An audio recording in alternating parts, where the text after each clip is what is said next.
Hello, and welcome to Only Lovers Book Club, where I get together with my long lost members of the Puerto Rican royal family to read romance and talk about it. There's three of us, so we all take turns. This is like a monarchy, but like a democratic one, I guess, or I don't know, whatever. Anyway, we take turns, and then that person gets to ask us questions, and that's what this is all about. Before we get started, shout out to the Instagram page, Fierce by Me Too. I'll include the link in the description. For shouting us out as a Latinx book club that you should check out, and then anyone who on their previous post had recommended us. We had a lot of new friends on Instagram and listening to the podcast version and here on YouTube. So it's very exciting to see new people. And I like doing this for fun, and I like doing this with you guys because you guys are my best friends, and this guarantees I see you at least once a month. But yeah, it's always nice to have other people around. So if you're curious about us, you can find all of our information on Instagram.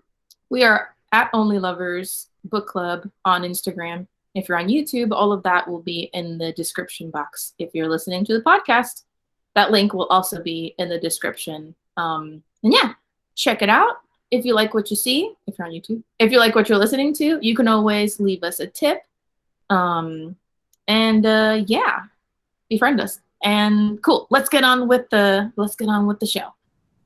Now, before we talk about why Drea picked the book, let's see what it's about. Andrea, could you read what the book is about? Yes. It said, and I don't know how you actually pronounce these names, so we'll see if anybody. Same. Makeda Hicks has lost her job and her girlfriend in one fell swoop. The last thing she's in the mood for is to rehash the story of her grandmother's infamous summer fling with a runaway prince from Iberania, or the investigator from the World Federation of Monarchists tasked with searching for Iberania's missing heir. Yet when Besnaria Chachavaleri, I always said in my head, Bez Checha. So when Bez Checha crashes into her life, the sleek and sexy investigator exudes exactly the kind of chaos that organized and efficient Makeda finds irresistible, even if Bez is determined to drag her into a world of royal duty that Makeda wants nothing to do with.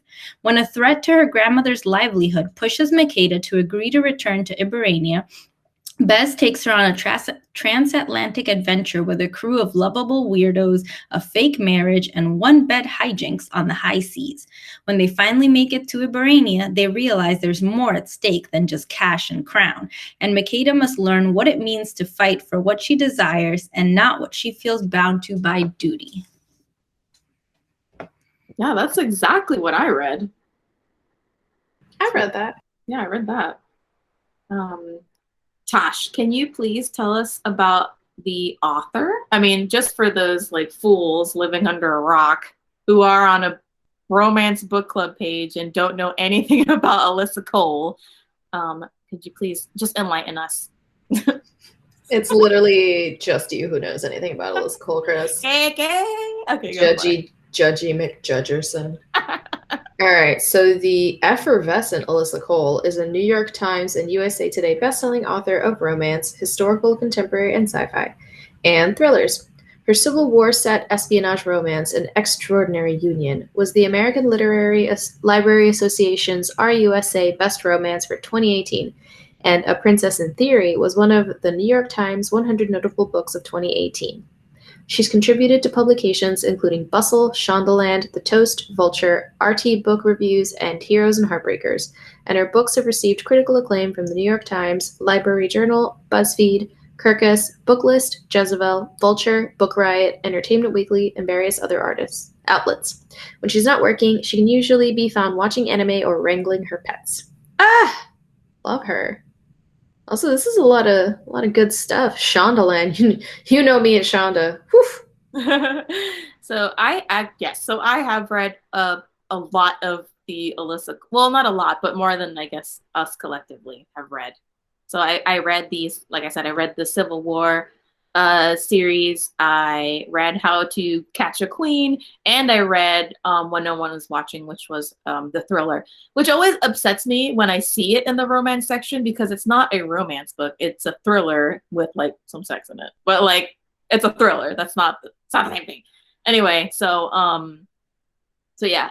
Also, Alyssa Cole has this really cute newsletter where sometimes she sends like snippets of the books that she's working on or like short stories. And that one's Girls with Glasses. I think it's on Substack. I'll put a link on that as well. I'm subscribed to it, and it very irregularly sends, so it's not like an annoying newsletter, but it's pretty cool. So Girls with Glasses, you can check out, and she is geeky and fun, and yeah, we'll talk about it or whatever. So, Drea, why'd you pick this cute book? So it's my birthday month, and I wanted to pick like an extra special book. And so originally I had picked Sorrowland by River Solomon. And then, you know, when you just have a feeling that something's just not going to vibe, I got that feeling, and I'm glad I listened to it because I read the book and it was fantastic. But wow, was it a super downer. And the romance was the kind of romance that's like super tragic and not in a romantic way. So I think we would have had plenty to talk about, but it would have all been really sad. So I'm glad that I went the opposite route and picked this book instead, because this was like the super light, fluffy, happy romance that I didn't know I needed. But the reason I picked it, I think I just saw it on Instagram. That's how I pick a lot of my books, to be honest. I saw the cover on Instagram and I said, wow, that looks so sexy. I mean, look at that. I am a sucker for the like girl in a dress and then girl in like powerful outfit. So I immediately wanted to know more. I read the description and I was like, this sounds like something I would want to read. And I posed it to the club. All club members were in agreement. And yeah, the book got changed last minute. I mean, that's fair. And yeah, I've started Sorrowland as well. And I get what you mean. I know that we would have had plenty to talk about, but I think also coming from Queen Move, it was the right move. You did the Queen move and picking this book. So what did you think? Like, you finished it? Like, give me your overall thoughts, and then we can go around and kind of give our overall impressions before you give us your questions. I mean, I loved it. I gave it 5 stars. I thought it was super duper cute. I was very into Bez as the romantic interest. I sadly felt that I probably would have been Makeda in this book. And this happens to me often. I'll watch a TV show and I'll be like, that's the character I want to be. But that's the one I actually am. And so that was literally this book for me. But yeah, I just thought I really like romances that don't have this like epic fight where like they're never gonna talk to each other again and like it's super dramatic. Like I like books like this that don't have like a super dramatic falling out, and it's more just like, hey, stuff came up and you know maybe we were upset about it for a day and then we talked about it like regular human beings in a relationship and like worked it out. So I really appreciate, as fantastical as this book is, that it really just felt like a regular kind of book about 2 ladies I might know in real life. Oh, really quick. If you are watching, then you can see kind of like what is happening costume-wise. If you're listening, let me describe it to you. Tashai is wearing almost like a fantasy princess circlet, because this is like a book about finding a princess. And it's very cute. And then Drea is wearing like she's vibing as a sexy security guard, because Bez is kind of like this very strong agent. I don't exactly know like what her position what her title was. I think Investigator. agent is a good way to describe her. Yeah. I feel like she does a lot of bodyguardy kind of things, but without the title. Yeah, so Drea's wearing like backwards black baseball cap, dark sunglasses, black shirt, security vest, and it's just vibes. I am cosplaying as Meghan Markle. So that's just kidding. I don't have anything on. I'm just light-skinned bitch. So Tashai, You're just one of the ship crew. Sure, yeah.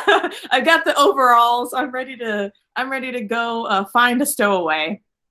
Except that I don't know if anyone's actually looking. But yeah. Anyway, Tashai, what did you think of the book? It took me like a hot second to actually be able to have time to start reading it, but then once I did, I got through it pretty quickly. I definitely took advantage of lulls in between work to just kind of power read it, but I think maybe even like 3 nights ago I sat down and just like 60% of the book got read that one night. So it's a fast-paced light read.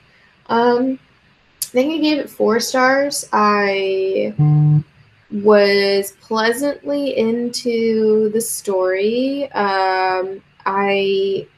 It took me a while to, I think I went through the same, I guess, journey as Makeda, in that when Bez is first introduced and you start reading her perspective and like how she acts and stuff, I found her annoying. Like, I was very much annoyed by her. I thought she was doing too much, and there was a lot of whimsy happening in her perspective and stuff, and I couldn't tell if it was like intentional or if it was unintentional, and it took me a while to kind of just be like, to understand what her vibe was. I think if this was someone I like met in person, it would be a lot easier to just like get them and be chill. But because I'm reading it and I don't speak or think in that way, it took me a hot second to just be like, okay, what is this, like a real person, or what's going on? But then once I got into it, I was like, oh, okay, like, cool. She's just like, this is just the way that she is. Cool. It's not her playing a bit or anything. And then I liked how, despite all the whimsy and like pixie like perspective we got from her, she was also very straightforward and like always very direct, didn't beat around the bush about anything, was very direct with Makeda about how she felt, even though Makeda like didn't get it and was like, you're just playing these roles. And Bez is like, I literally am not, but okay. I also liked how, so usually when you have a character who is characterized or portrayed in this like whimsical way, they're very like sex averse. Like, they're not the ones that are going to be pursuing a character in a way that's sexual. Usually they're the one that's being pursued by someone because they're so taken aback by the like free spirit or whatever. But she was super direct with Makeda about like wanting to like fuck, and Makeda just didn't get it for the longest time. So I thought that was hilarious because she's just like, oh, I don't know if she actually likes me or not. And Bez is like, I would fuck you now, but we're working. Like, there's a contract, unless you want to, in which case the contract can be amended. I'm like, yo, she's direct as fuck.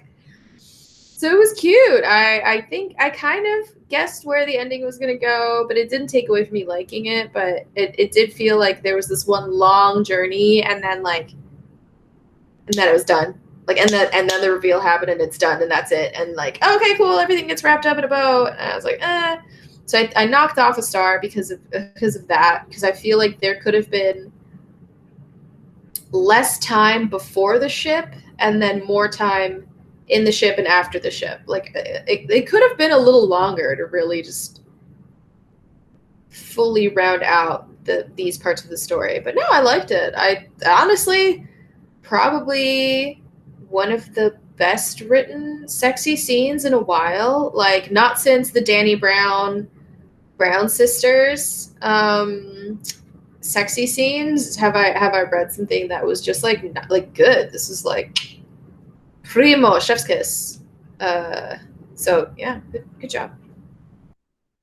I really, I knew that I was gonna like this book. I haven't read a single Alyssa Cole book that I have disliked. I've liked some more than others, but for the most part, it's a pretty sure bet for me that if I'm reading an Alyssa Cole book, I'm gonna enjoy it for the most part.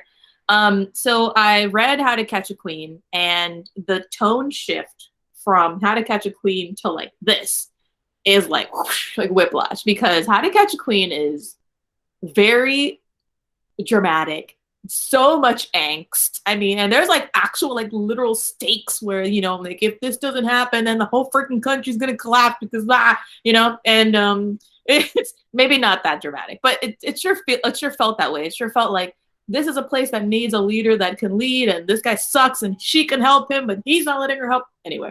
So this was a nice change of pace. I just want to say, like, it was just like a nice, like, whoo, we're in a rom-com now. There's like a sexy Ferris wheel scene, you know. I don't know if you're gonna get into the whole like Anastasia, how this was marketed as an Anastasia retelling, but I'll just say, yeah, that's my first question. Okay, cool. So I won't get into it or whatever. But I was really excited. I'll say that I was really excited for something of that, like a lost royal trope. But I do think that the pacing of it was a little bit weird, and I do think that we needed an epilogue to know, you know, to clinch the HEA. Like, it's just, I mean, I don't know what it is lately, but like a lot of the people that I feel like we've been reading just like I have a hard time sticking the landing. Like, they'll do the whole like pirouette and it'll look great, and then they like land and then they like drop their leg back, you know? Oh, and then that's where they dock the points off, or they do like the 2 hops back. Or we see them starting to land and it cuts off, so we don't see if they did stick it or if they stumbled or not. They're like, So I did feel like that. I enjoyed the characters. I felt like the characters were very vivid and different from the kinds of characters that we find in romance novels usually.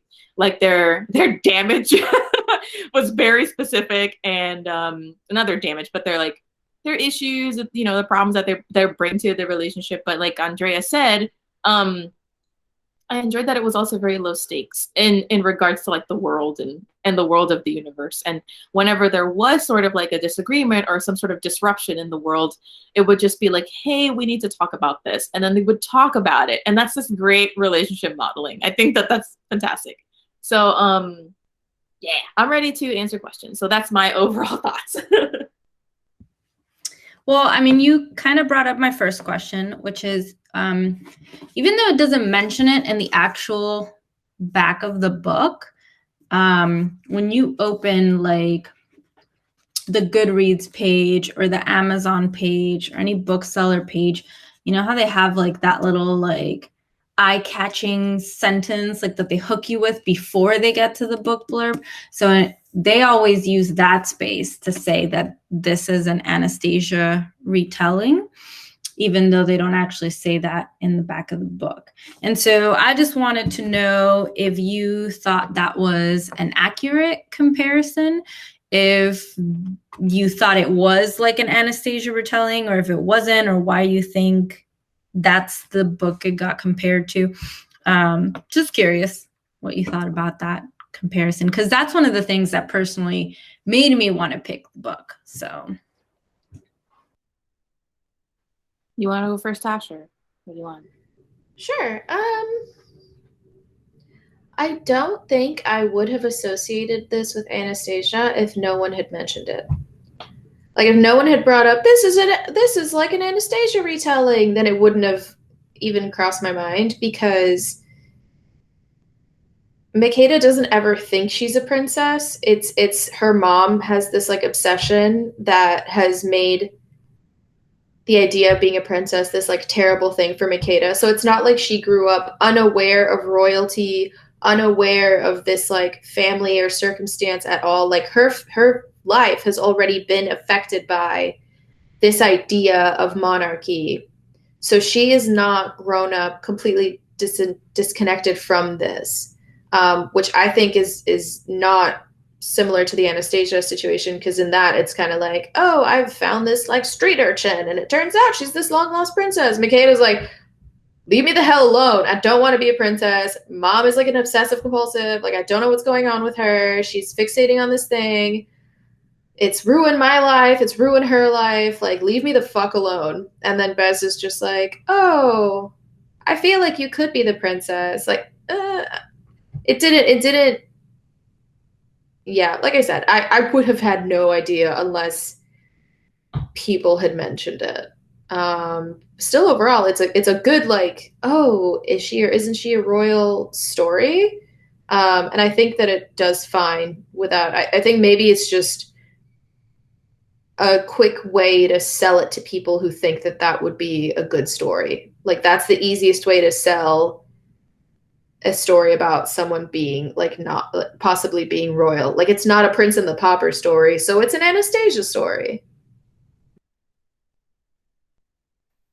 So you Agreed. think it's that's interesting. So you think there's like a category of Anastasia stories that aren't necessarily like the Anastasia story. Yeah, if it's like, oh, or like if it's not a princess, then it's like, I never met my father. Oops, turns out my father's a millionaire.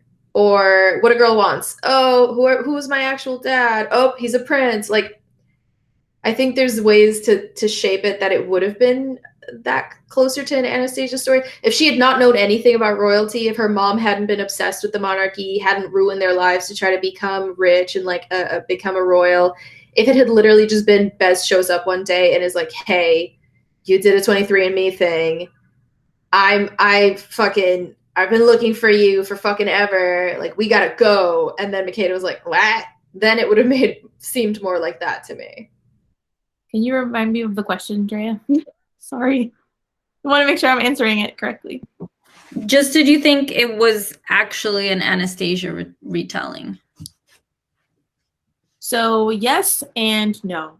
Yes, because I think that Anastasia was an inspiration for Alyssa Cole, and I remember reading that in one of her interviews. However, I think that ultimately the story kind of runs more into the secret royal or lost royal trope, where it's any and all of the, and even more situations that Tashaya described, you know, where, oh, I didn't know my parents were royal. The point that I'm making is that we actually run across it quite a bit, and it's done in a different way. It doesn't always have to be like the Anastasia. Basically, when I think of Anastasia, I think of like the not Disney cartoon, because it's not a Disney cartoon, even though people, you know what I mean? Like, I always thought it was a Disney cartoon, but it's not, right? It's not. Anyway, so yeah, it's like, oh, we're gonna take this girl and we need to like pass her off as a princess, and then it's like, oh my god, like, you know, I'm in love with her now, but that's besides the point. Anyway, now we're presenting her, and they're like, oh shit, it turns out it's her, you know? It's so it's just, it doesn't fall necessarily into it. But I think that it helped, I guess, get people to read the book. Readers needed something that they could grab on really quick. And you know, like, the white ladies are going to immediately know what Anastasia is about. I think it's also just like a marketing thing. Like, ahora está bien pegado, the queer retellings. Everyone's doing a queer retelling of everything. So I think saying, this is the queer Anastasia you like didn't know you needed, is a really easy way to get all the gays to buy this book. Exactly. So I guess what I'm trying to say is, yes, I can see where she was inspired by the story of Anastasia, but I think this story is its own thing. And it is a lost royal story, but I think it's its own thing. And a lot of people that read that it was an Anastasia retelling and then read it and were disappointed, I think that was a big part of it. I think that they came in with this expectation and they had this like completely new story. I was like, well, this isn't a retelling. This is just inspired by that, which is okay. But if I'm want to read Black Anastasia, then that's the story I'm expecting. But otherwise, I still think it was fine. A lot of people like didn't get over that disappointment, I feel, because I was looking at Goodread reviews and I was, you know, a lot of people were like, it isn't Anastasia. And I'm like, you're right, it isn't. And it's not your fault that you thought that. Everyone told you that that's what that was. All right. So another thing that comes up a lot in this book is all of this like off the page bullying, trauma, gambling, like all this stuff that happens off page. And so what were your thoughts on, because this book is like so rom-com-y and like light and fluffy, but then like off page, all of these like actually really shitty things have like happened to both main characters, and they kind of bring that into their relationship. So just what were your thoughts on all of that baggage, I guess? I think I didn't really see their individual baggage or histories having a big impact on their interactions as much as it could have.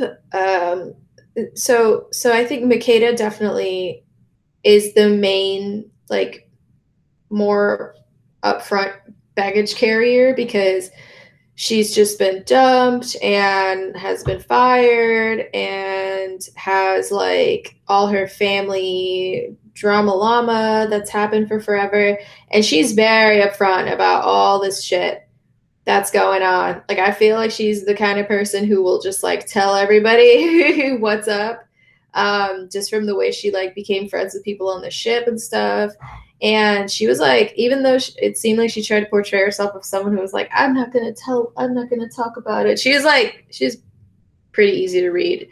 But Bez was just like, I think the way that she interpreted things and processed things that happened around her or to her had such a like objectivity to it that it didn't feel, it almost felt like she brushed everything off for the most part whenever something bad happened, or she didn't register it as something as bad as it really was, and was definitely one of those, like, she's very objective and practical, but also somehow manages to like always be positive and see the bright side of stuff.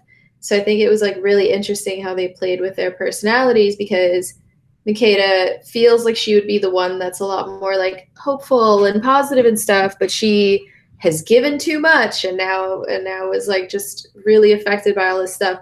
And then Bez, who's like been through shit, has enough almost like objectivity to see that like it's just things that happen, and oh yep, that's a bad thing, but we need to move on, we need to learn from it. So I don't know that I missed rehashing anything. I think that the way that they dropped stuff through the story was good and gave me enough context for like each person's backstory and history. But yeah, I was just kind of like, okay, like, yeah, they've been through some shit, but they seem to be doing fine, at least as they talk to each other. And like, yeah, that sounds like a really good yoga class. Like, I want to go to that yoga class. Well, I think that the trauma that at least Makeda went through was pretty intense. Like, I was like, I remember reading it and being like, holy fucking shit, oh my God. Because it's one of those things where you're like, oh my God, this sounds absolutely brutal. How is this person even functioning right now? But, you know, a lot of people do like survive and thrive family trauma. So it is what it is. But I think that it was a good point to set up why Makeda would be so reluctant to be a royal. I think that really kind of, because you know me, I'm the kind of person who's like, wait, what? Like, you don't want to be a princess? You don't want magic? Like, why? And I'm like, oh, I get it. I totally get why you wouldn't want that. You wouldn't want this.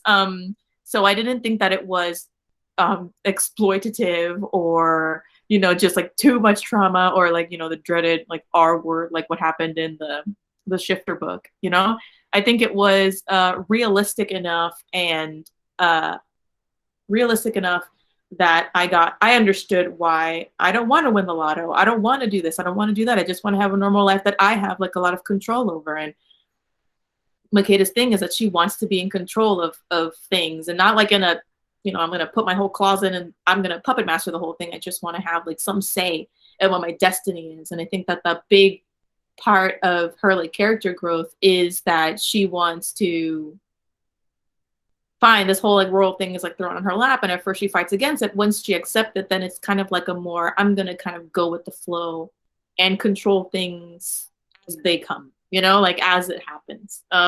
So I think that it was a good starting point for her, a great point of conflict for her internally, and then a great thing to kind of like overcome and surpass. It was a very good like character arc for me, for in my interpretation.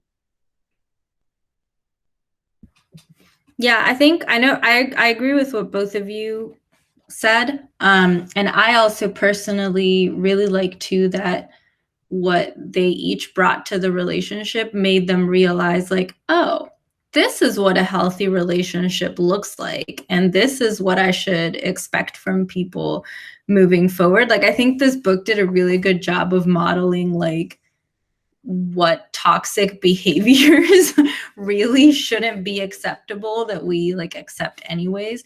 Like, it was good to hear the characters legit say, like Makeda especially, be like, oh, so this is what like people like, this is how a nice person who genuinely wants to be with me would act. Like, this is what I want moving forward.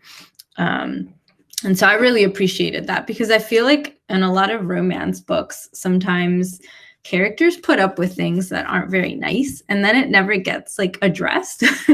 And so I like that here they like explicitly address it.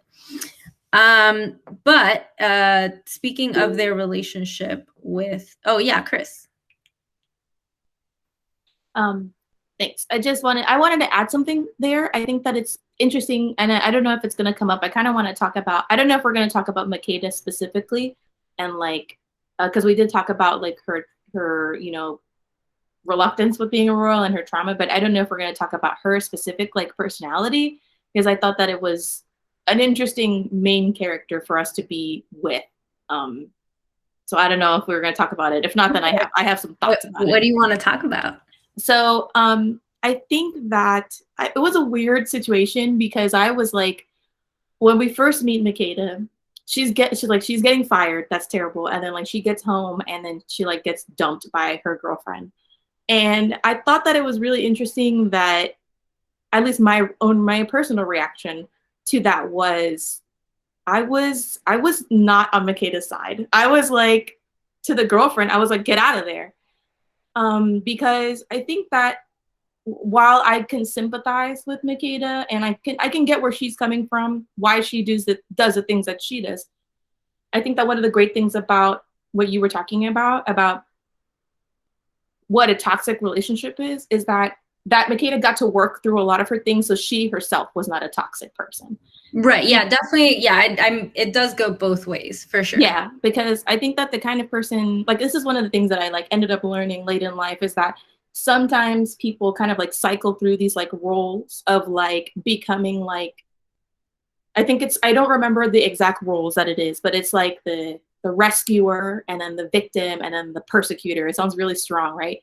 But like in toxic relationships, people will like take turns being this kind of person, or they can be that person themselves with the people that they are like hurting, I want to say, or you know, and engaging in the cycle with.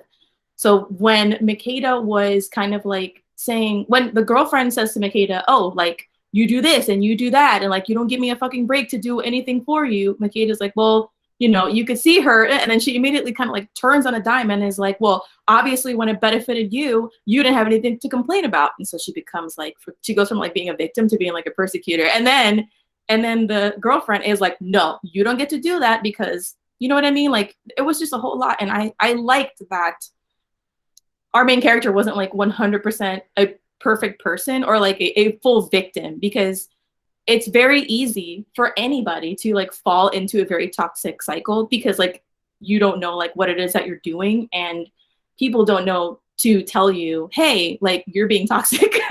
I know you don't mean to, but like, you're definitely being toxic right now. So like, you know, it was good that like that cycle broke with that person, and that with Bez it didn't continue. Like with Bez, it was like, we're going to talk about this so that you can't become the victim, so that you can't become the persecutor, so that you can't become a rescuer, because that's what she was. She was like a rescuer. She wanted to water can everybody and never do it for herself. And so that's when she runs dry and like lashes out. And that's not like, it's not healthy behavior, but it's like, unfortunately, something that literally anybody can go through or put other people through. So I thought that was really cool. That was like one of the things that was really satisfying for me, was seeing how she was able to kind of like chill the fuck out and communicate with Bez and then help Bez in a way that helped herself. And I just wanted to say that because I was like, oh, hey, yeah, I thought about that as I was reading. So. All of that, 100%, 10 out of 10. Really, really good observations. Because I agree, I was not on Makeda's side when this started because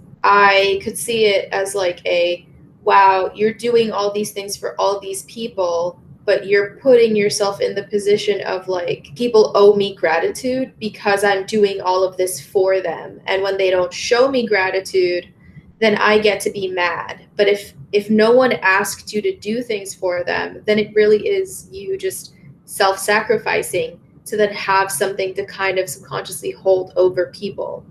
And so it is good that she got called out on it by her ex, and maybe it was something like if the conversation had happened a lot earlier, it would have been a different story, but clearly it didn't, and they weren't able to communicate before it blew up in the way that it did. But it makes total sense to me that her girlfriend would like blow up at her because, you know, why would you want to date someone who is constantly making you feel guilty because of all the stuff that they do for you? And that might not be what you need from them. That may not be what you want from them. But then how can you say, stop doing all these things for me without seeming ungrateful? And I think it's and then you cycle. Then that becomes like a terrible toxic cycle. It's just exactly it happens. Yeah, exactly. And I think it's interesting because the way I saw it, Makeda is the only one who changed. Bez didn't really change, in my opinion. She was still very truthful, was very honest, expressed herself, still made decisions, rash decisions, all the way through to the end. Like, was very much like, okay, like, so she was very true to herself, and was kind of, I don't think she didn't have like a change in the story because as things happened, she was paying attention to them and making note of how Makeda was reacting to things, and was like then shifting her behavior based on how Makeda was acting. So she was trying to be very conscientious of what was going on around her and like how Makeda was reacting and feeling about things in a way that was just like very aware. Like it was very like she was paying a lot of attention to what was going on all the time. Probably, you know, why she's I think that was like, you're right. I don't think she had as big of a change, but I think that was her like little arc, because she did say in the beginning like, oh, like I really suck at relationships and like blah, blah, blah, blah. And like, these are the rules that I'm going to try to follow moving forward. And then she like kind of does that. So I think she just maybe didn't have like as much that needed to like hugely change in this like storyline. But yeah, I mean, that was my next question, like kind of segueing into my next question is, so did you, and I know we always talk about this with our romances, but did you ultimately ship them? Did you believe their romance in the time frame? This is also a pretty short-lived romance. And was the chemistry doing it for you? I think that, so okay, the time before the boat was like a little bit of time. Like there was some time spent in the B&B before they go on this like trip. So that adds a little more of like the getting to know you, and Bez being into Makeda already, obviously. And so that I think counts as getting to know you. And then you're on a boat for 10 days and you're like with this person and you're pretending to be married to them and you're already attracted to them. It's like people who go on The Bachelor or people who go on like these dating shows, they'll say like when there's nothing else to do except be around people who you're attracted to, like the feelings develop super intensely. So I can understand the like chemistryness of it. And I don't think they say, I love you. I don't think that happens.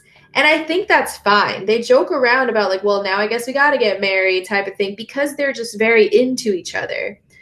And so I was totally good with that because it would have snapped me out of it. I wouldn't have been so into it if it had become like an I love you really quickly.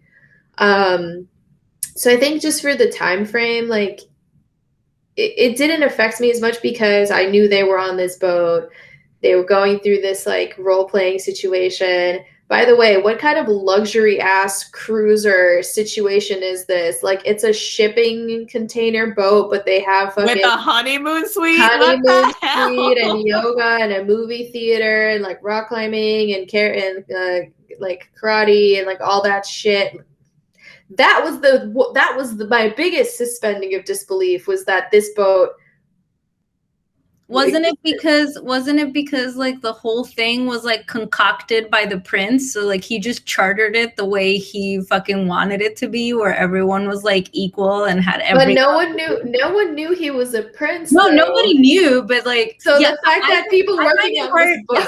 I find it hard to believe that the people working there thought it was normal. Yeah, they're like, yeah, okay, I guess we ship walnuts across the ocean and we all just like have touchscreen TVs, and it's totally fine that some of us are married and living on this boat together, and that doesn't break any sort of seafaring rules. As far as the chemistry, though, they had me at like escape ship swing sex. I was like, oh shit, they're gonna get caught. I was like, yep, looks good to me. Yeah, they really like their swinging contained compartments. It was like Ferris wheel and like rescue boats. Gosh, I was thinking about you during the sexy scene when there's like turbulence, like a lot of they're like, oh no, there's a storm out, and I'm like, oh my god, never. At all. I would have been having like Dramamine drops in my eyeballs and like in my ears and under my tongue. If anyone tried to touch me during any of that, I would have been I would have fucking been like, dying. I'm too sick for this. Get off of me. Get the fuck away from me. I'm gonna distract. It's puking just everywhere. But yeah, boats. Boats are not my friend. No sexy boat times for me. Nah, dude. My constitution's pretty strong. I think I could do sexy boat time, but yeah, but also, Chris, if someone was like, oh my God, I need a minute because this storm reminds me of all the hundreds of dead bodies that I saw. Let me stick my tongue in you and we'll be fine. Yes, I mean, I get what you're saying, but I have heard and experienced like the thing about like when there's like something really sad or when something really sad happens to you, like you definitely go to pleasurable or sexy things to take your mind off of it. So it's one of those things where cope like in different ways. Wait, poll. Who has had sad, tragic, sexy times? I'm too busy crying. I definitely, and I won't. I mean, for the listeners, that's only Chris. Yeah, it's only me and Tashai are crying in a little ball. No, and it's not like I went from like crying to like whatever. It was like a really intense. My cousin had just died. It was very unexpected, and I went to the funeral, and I was just like, "Fuck, man!" And it was just. At the end of the day, they had already passed away. A couple of days passed, and then we had the funeral. Yeah. No, I totally get you. Like, I'm not judging you or anything. It's just always interesting. And then in the evening of, I was just like, yeah, I'm ready to not think about this. And I definitely, with that in mind, like was like, yeah, I'm definitely gonna have sex with my partner now. And then we did, and I was just like, fantastic, that's great.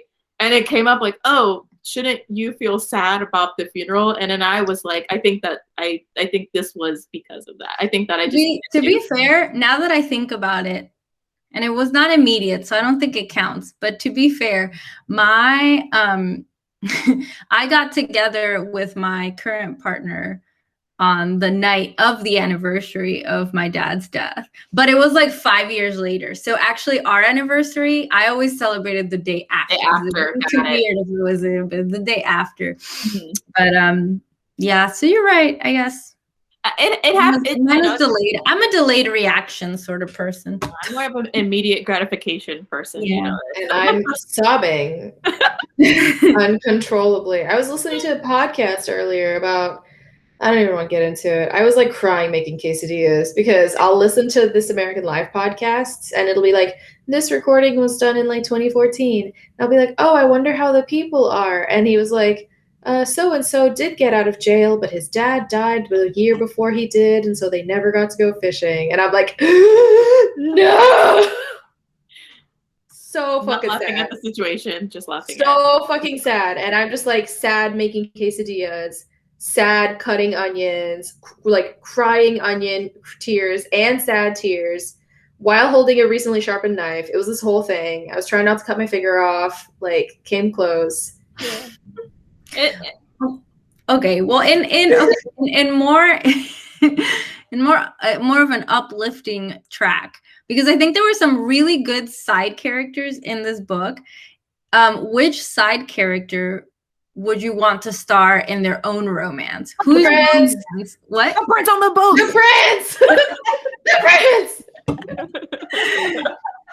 I'm Okay, like, oh, yeah. this guy's so talented. Cut to, I know you're the prince. But like, oh, He is, but also I really wanted to know more about like the secret married couple.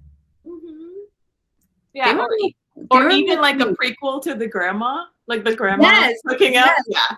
Yeah, how did the grandma's affair with the king who never wanted to marry the lady who she was in charge of protecting, and then they like had sex the one time before he goes to war and she gets knocked up. I'd read that story too. Yeah. Mm-hmm. Yeah. But honestly, an embarrassment of fantastic side characters. I do think, well, I mean, obviously, I don't know, because I don't think the first book is I don't think this book is related to the first book in the series, right? Mm-hmm. So there's nothing to indicate that prince would get his own book. But if he was the third book in this series, I would read it.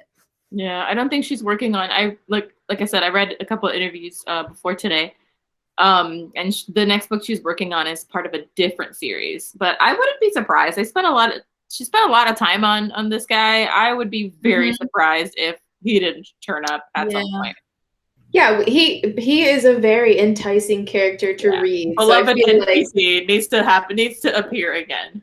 Yeah, I want to. Also, they leave enough like mystery to it where it's like, who's the person that he keeps referring to, right? And like, why? You know what I mean? Or whatever. No, we really don't know. Like, all his answers are so like vague and mysterious.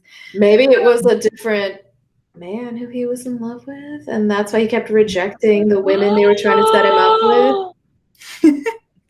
Oh my god, that would be pretty good. Sorry, listeners, I will try to lower that, but that would be pretty fucking killer. Well, no, I only have one question left, and this is not so much related to this book specifically, but if you were to be like in your life in this kind of situation, would you want to be like the bodyguard, investigator, or the princess? Like, what role in your fantasy version of this, which role would you be playing and why? Ugh, and why? Such a teacher.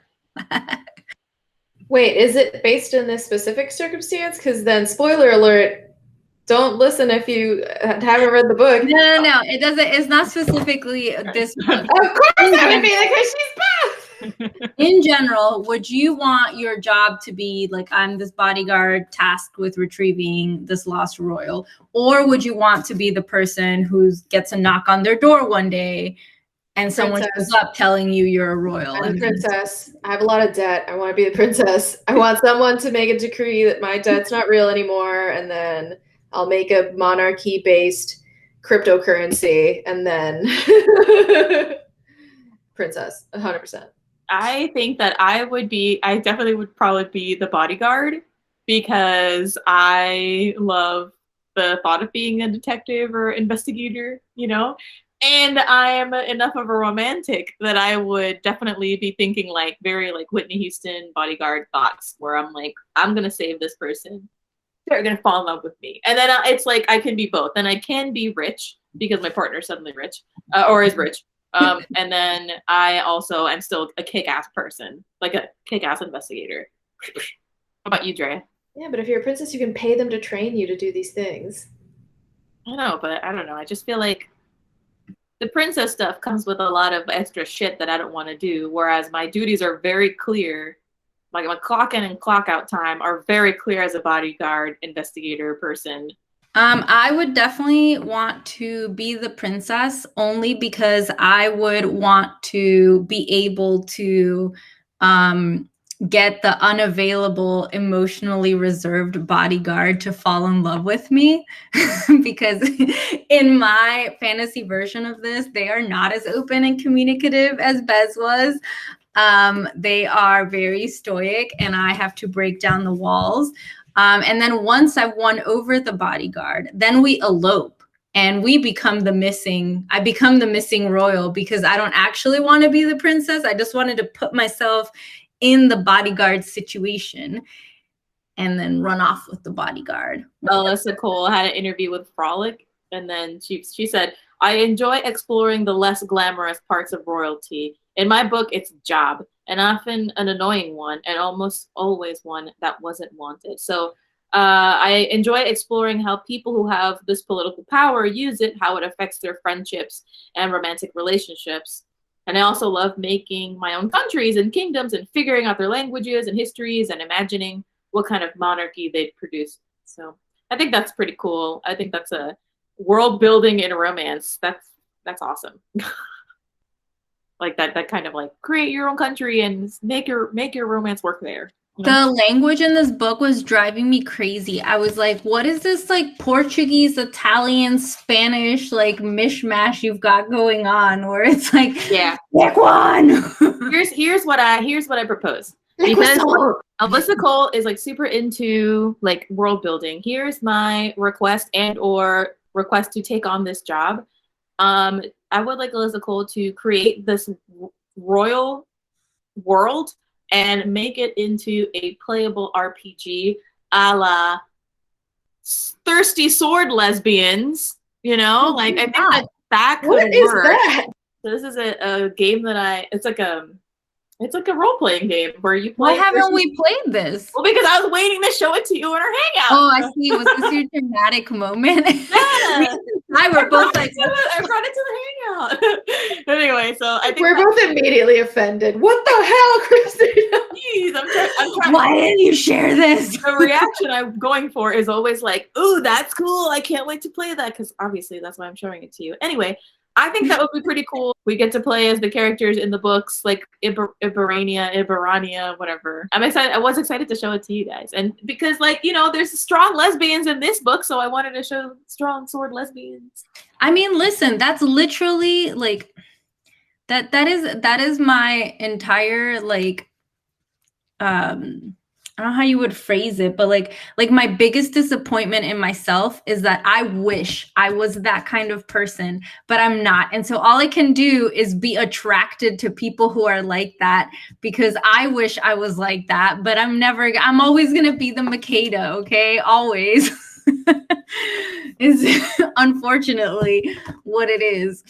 That game looks amazing. Would you write a royal romance? Yes, I would absolutely write. Wait, a royal romance adventure. Yes, I would do that. That was a lot of fun. Thanks for not judging me for having sex the night of my cousin's funeral.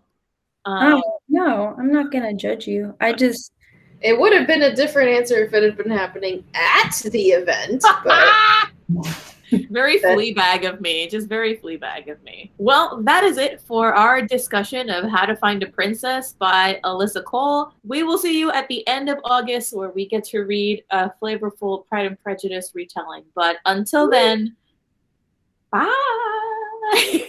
Thank you for hanging out with us. You can support Only Lovers Book Club by dropping some change in our tip jar and buying some books with our bookshop link. You can find us on Instagram at Only Lovers Book Club, and from there, find our individual accounts and projects. Feel free to favorite or rate us if that's an option for you, but always make sure to like and subscribe and turn on your notifications so you never miss an episode.